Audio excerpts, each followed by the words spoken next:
होला 100 रुपैयाँ होला 100 रुपैयाँ हुन्छ त्यो 200 दियो पानी छ नि हैन बिस्तारै बिस्तारै धारा छ भित्र नभए उतै गरेर धुनु यसले नि खान्छ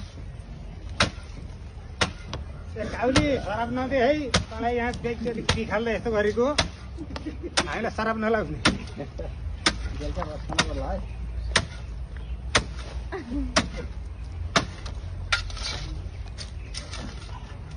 यो अलि धेरै नै बिसाले जस्तो यही काउली छोएर यतातिर छोयो भने पोल्छ कि फेसमा चाहिँ किनभने कमल हुन्छ नि त फेस त्यसमा पोल्या हुन्छ कि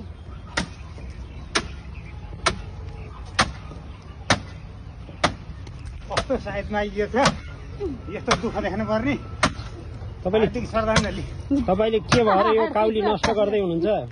हजुर किन नष्ट गर्दै हुनुहुन्छ काउली काउलीमा विषादीको मात्रा बढी देखिएको हुँदा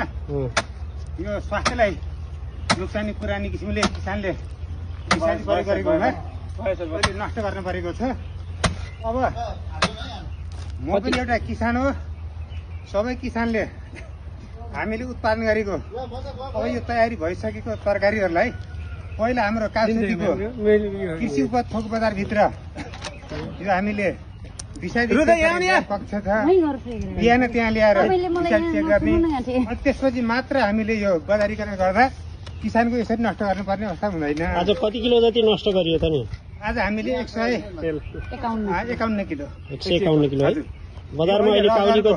150 रुपैयाँ किलो छ क्या अहिले रेट बरु हामीले त्यहाँ बजारमा सरकार अब 100 भन्दा माथि नै छ हैन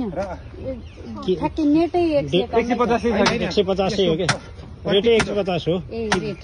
उनीहरूले बेच्दा 100 होला किसान व्यापारीले बेच्दा 150 हो यसलाई पुर्दिम